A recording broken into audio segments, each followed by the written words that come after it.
শুভ সন্ধ্যা বন্ধুরা, আজ হলো 10 ডিসেম্বর 23 অগ্রহায়ণ বুধবার। আজকের সন্ধ্যার বিশেষ বিশেষ খবরগুলি হলো, মাটি কেনাবেচা নিয়ে এবার আসছে নতুন কঠোর আইন, যাকে তাকে বিক্রি করতে পারবেন না মাটি, কোনো বহিরাগতকে বিক্রি করা যাবে না অসমিয়ার মাটি, অসমে এখন থেকে 3 প্রজন্মের অসমিয়া না হলে কিনতে পারবেন না মাটি। আজ কড়া বার্তা মুখ্যমন্ত্রী ডক্টর হিমন্ত বিশ্ব শর্মার। আজ বারৈগ্রাম রেলগেটে বড় ধরনের দুর্ঘটনা, রেলগেটের মাঝখানে মালবাহী ট্রেন লাইনচ্যুত, দীর্ঘ সময় পর অসম ত্রিপুরা সড়কে চলল গাড়ি। সরকারি আইনকে বুড়ো আঙ্গুল, শ্রীভূমি তথা করিমগঞ্জের ইটভাটায় কাজ করছে শিশু শ্রমিকরা। আগামীকাল থেকে শুরু হবে নবম শ্রেণীর শিক্ষার্থীদের সাইকেল বিতরণ। এক লোমহর্ষক কাণ্ড, মেয়ের কাটা মাথা হাতে নিয়ে বসে থাকলেন বাবা, খুন করলেন স্ত্রীকেও, আতঙ্ক ছড়িয়ে পড়ে এলাকা জুড়ে। ধর্মীয় সংখ্যালঘু হিসাবে দাবি করলেই নাগরিকত্ব পাওয়া যাবে না, সিএএ নিয়ে মন্তব্য সুপ্রিম কোর্টের। প্রথম কিস্তির টাকা দিয়ে কাজ না করলে মিলবে না পরবর্তী কিস্তি, প্রধানমন্ত্রী আবাসের টাকা নিয়ে বললেন বিধায়ক মিহিরকান্তি সোম। বরাকে কোনো মুসলমান বাংলাদেশি নেই, বললেন বিধায়ক খলিলুদ্দিন মজুমদার। নিচে নামল একটি অংশ, ফের বন্ধ হবে বদরপুর গেমন সেতু। এবং শেষ খবরটি, করিমগঞ্জ সিভিল হাসপাতালে নেই সার্জারি ও অ্যানেস্থেসিয়া ডাক্তার, বাথরুমে বিভাগীয় কর্তৃপক্ষ। তাহলে বিস্তারিত খবরে যাওয়ার আগে অবশ্যই ভিডিওটিতে একটি লাইক করে চ্যানেলটি সাবস্ক্রাইব করে পাশের বেল আইকনটি বাজিয়ে রাখবেন এবং ফেসবুক পেজটি ফলো করে ভিডিওটি অবশ্যই শেয়ার করবেন, যাতে সঠিক তথ্যগুলো সবার কাছে পৌঁছাতে পারে। এবার শুনুন আজকের খবরগুলির বিস্তারিত। প্রথম খবর, আজ শ্রীভূমি তথা করিমগঞ্জ জেলার বারৈগ্রাম রেলগেটে বড় ধরনের দুর্ঘটনা, রেলগেটের মাঝখানে মালবাহী ট্রেন লাইনচ্যুত, দীর্ঘ সময় পর অসম ত্রিপুরা সড়কে চলল গাড়ি। একটি মালবাহী ট্রেন হঠাৎই রেলগেটের মাঝখানে লাইনচ্যুত হয়ে পড়ে, ফলে গেটের দুই পাশেই দীর্ঘ যানজট তৈরি হয় এবং সম্পূর্ণ বন্ধ হয়ে যায় অসম ত্রিপুরার অত্যন্ত গুরুত্বপূর্ণ 8 নম্বর জাতীয় সড়ক। ঘটনাটি আজ বুধবার সকালের।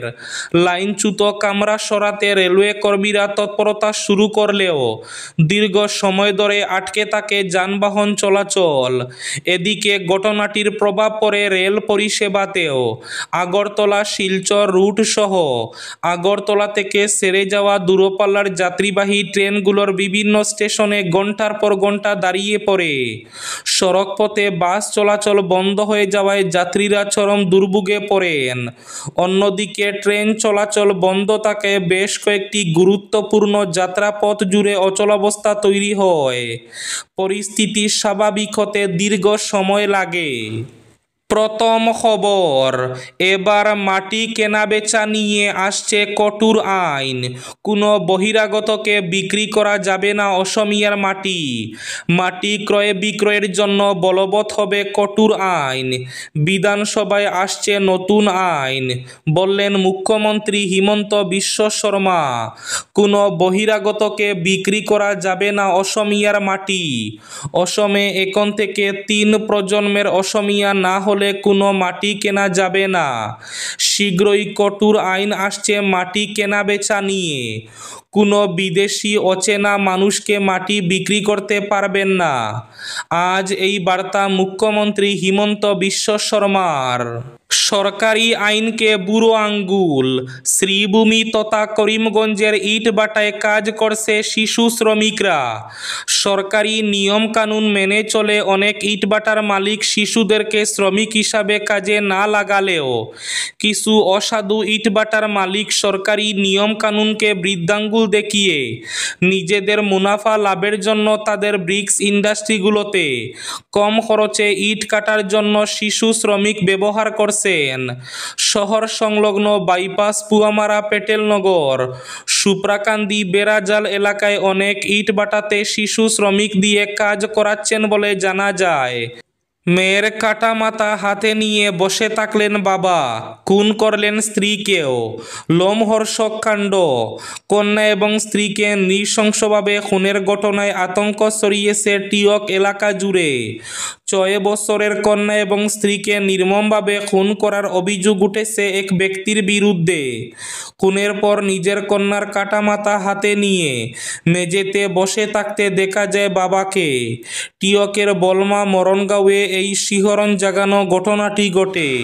সকালে ঘরের ভেতরে মৃত অবস্থায় মা এবং মেয়ের মৃতদেহ উদ্ধার করা হয়।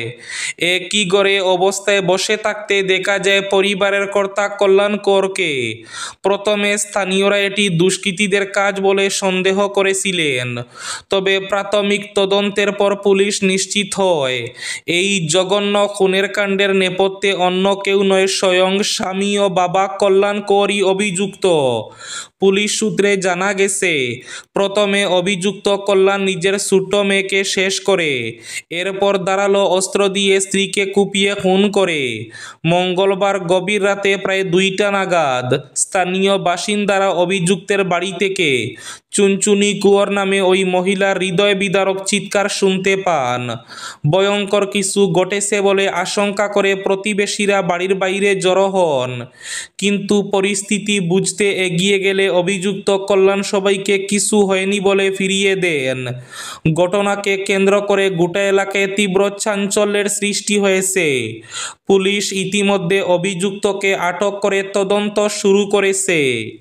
নিচে নামল একটি অংশ, ফের বন্ধ হবে বদরপুর গেমন সেতু। ফের পক্ষকালের জন্য গাড়ি চলাচল বন্ধ করে দেওয়া হতে পারে গেমন সেতুতে। এজন্য প্রাথমিক নিরীক্ষণও শেষ বলে জানা গেছে। ফলে ফের শুরু হতে পারে ফেরি নৌকার দুর্ভোগ, আর বিচ্ছিন্ন হতে পারে 2 উপত্যকা। কাটিগড়া বদরপুর ঘাট সংযোগী গেমন সেতু ফের চর্চায় পক্ষকাল ধরে। চলতি বছরই 2 মাস সম্পূর্ণ বন্ধের পর নতুন রূপে সচল হওয়া এই সেতুতে এখন ফের বাজছে মৃত্যু ঘণ্টা। সেতুটির দক্ষিণ পাশের জয়েন্ট আবারও বিকল হয়ে পড়ছে বলে খবর। প্রত্যক্ষদর্শীরা জানান, সেতুর অন্য অংশ থেকে এই জয়েন্ট অন্তত 3 থেকে 4 ইঞ্চি নিচে নেমে গেছে। গত বছরও একই রকম অবস্থা হওয়ার জন্য পরে সম্পূর্ণ বিকল হয়ে পড়ে সেতু। এরপর দফায় দফায় সংস্কার, গাড়ি চলাচল বন্ধ ইত্যাদির মোকাবিলা করতে হয় সাধারণ মানুষকে। পোহাতে হয় অভাবনীয় দুর্ভোগ। খবর মতে গেমন সেতুর দক্ষিণ পাশের স্প্রিং জয়েন্টে ধরা পড়েছে রোগ। এজন্য national highway infrastructure development corporation limited থেকে বরাদপ্রাপ্ত জন্ডু কনস্ট্রাকশনের লোকজন সেতুটি পর্যবেক্ষণ করে গেছেন। এক ইঞ্জিনিয়ার এসে সেতুর বিকল হয়ে পড়া অংশটিকে বিশালাকার ক্রেন দিয়ে টেনে তোলা যায় কিনা সে তদবির করেছেন। জানা যায়, মাত্র কয়েক মাসের মাথায় সেতুর যে রোগ ধরা পড়েছে তা ঠিক আগের মতোই। আগামীকাল থেকেই নবম শ্রেণীর নতুন ছাত্রছাত্রীদের দেওয়া হবে সাইকেল। আগামীকালই ডিব্রুগড়ে মুখ্যমন্ত্রী হিমন্ত বিশ্ব শর্মা নবম শ্রেণীর ছাত্রছাত্রীদের সাইকেল বিতরণ শুরু করবেন। উপকৃত শিক্ষার্থীর সংখ্যা হচ্ছেন 3,10,031। আগামীকাল থেকে নবম শ্রেণীর ছাত্রছাত্রীরা, সরকারি এবং প্রাদেশিকৃত বিদ্যালয়ের ছাত্রছাত্রীরা সাইকেল লাভ করবেন। বরাকে কোনো মুসলমান বাংলাদেশি নেই, রাজ্যে কংগ্রেস সরকার হবেই, বললেন বিধায়ক খলিলুদ্দিন মজুমদার। মুখ্যমন্ত্রী হিমন্ত বিশ্ব শর্মার বরাক সফরের পর রাজনৈতিক পারদ দ্রুতই চড়েছে হাইলাকান্দিতে। বিশেষ করে তার এক মন্তব্য ঘিরে ক্ষোভে ফুঁসছে কংগ্রেস নেতৃত্ব। হাইলাকান্দি সফরে এসে মুখ্যমন্ত্রী কংগ্রেসকে কটাক্ষ করে বলেছিলেন, কংগ্রেসকে ভোট দিলে লুঙ্গি লুঙ্গি ধুতি পাবেন, আর বিজেপিকে ভোট দিলে বিভিন্ন ধরনের উন্নয়নমূলক প্রকল্প লাভ করবেন। মুখ্যমন্ত্রীর সেই মন্তব্যের পর থেকেই সরব হয়েছেন বরাকের কাটিগড়া কেন্দ্রের কংগ্রেস বিধায়ক খলিল উদ্দিন মজুমদার। হাইলাকান্দিতে সাংবাদিকদের মুখোমুখি হয়ে বিধায়ক খলিল উদ্দিন মজুমদার বলেন, তরুণ গগৈ সরকারের আমলে ডক্টর হিমন্ত বিশ্ব শর্মা ছিলেন দায়িত্বশীল ক্যাবিনেট মন্ত্রী। আজ তিনি নিজেই মুখ্যমন্ত্রী, অথচ এমন একটি পদে থেকে তার মুখে এই ধরনের মন্তব্য শোভা পায় না। একেবারে নিন্দনীয়, কারণ তিনি গোটা অসমের মুখ্যমন্ত্রী, বিশেষ একটি রাজনৈতিক দলের নয়।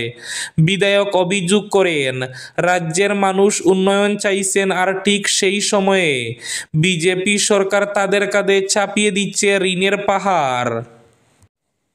ঋণ দেখিয়ে উন্নয়নের গল্প বলা আজ আর সাধারণ মানুষ সহজভাবে নিচ্ছেন না।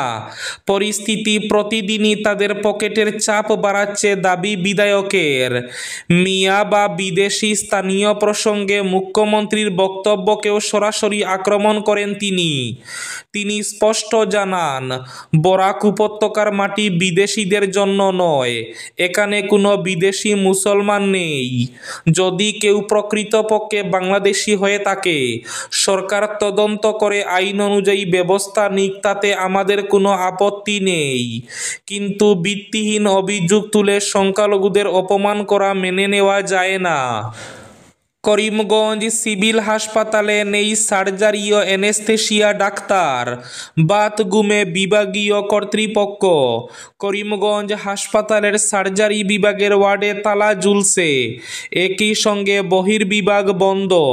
হাসপাতালে সার্জন ডাক্তার নেই। রোগীদের একজন অর্থোপেডিক্স ডাক্তার প্রাথমিক চিকিৎসা করছেন। হাসপাতালের এই ঘটনা অবিশ্বাস্য মনে হলেই এটাও সত্যি। সরকার যখন স্বাস্থ্য বিভাগের উন্নয়ন নিয়ে ডাকডুল পেটাচ্ছে, বিনামূল্যে রোগীদের ঔষধ দেওয়া হচ্ছে, তখন শ্রীভূমি জেলার প্রধান এবং সবচেয়ে বড় হাসপাতালে একজন সার্জন ডাক্তারের অভাবে সার্জারি বিভাগ বন্ধ। ঘটনাটি প্রায় 2 মাস হয়েছে। সার্জারি বিভাগের ডাক্তার ইউনুস বরবুইয়া প্রায় 2 মাস আগে স্বেচ্ছাবসরে চলে গেছেন। সেই থেকে হাসপাতালে সার্জারি বিভাগে কোনো রোগীকে ভর্তি করা হয় না। এ ধরনের কোনো রোগী এলে কিংবা কোনো দুর্ঘটনা আহতদের হাসপাতালে অর্থোপেডিক্স ডাক্তার কিংবা সাধারণ ডাক্তার প্রাথমিক চিকিৎসা করে রোগীর সম্ভাবনা বুঝে শিলচর মেডিকেল কলেজে পাঠিয়ে দেওয়া হয়, নতুবা ছেড়ে দেওয়া হয়। এখন প্রশ্ন হচ্ছে, এত বড় হাসপাতালে গত 2 মাস থেকে একটি গুরুত্বপূর্ণ বিভাগে ডাক্তার নেই, আর এ নিয়ে তেমন গুরুত্ব দেখা যাচ্ছে না। এবার শেষ খবরটি, ধর্মীয় সংখ্যালঘু হিসাবে দাবি করলেই নাগরিকত্ব পাওয়া যাবে না। সিএএ নিয়ে মন্তব্য সুপ্রিম কোর্টের। সিটিজেনশিপ অ্যামেন্ডমেন্ট অ্যাক্ট বা সিএএ এর মাধ্যমে আবেদন করলেই ভারতের নাগরিকত্ব পাওয়া যাবে না। এক গুরুত্বপূর্ণ পর্যবেক্ষণে এমনটাই স্পষ্ট জানিয়ে দিয়েছে দেশের শীর্ষ আদালত। প্রধান বিচারপতি সূর্যকান্ত এবং বিচারপতি জয়মাল্য বাগচির বেঞ্চ জানায়, প্রতিটি আবেদনকারীর দাবি ও নথি সঠিকভাবে যাচাই করার পরে নাগরিকত্ব দেওয়ার ব্যাপারে সিদ্ধান্ত নেওয়া হবে। এমনটাই জানা যাচ্ছে দ্য ওয়ারের একটি প্রতিবেদন অনুসারে। এই ছিল আজকের সন্ধ্যার বিশেষ খবরগুলি। ভিডিওটি অবশ্যই লাইক করে শেয়ার করে দেবেন।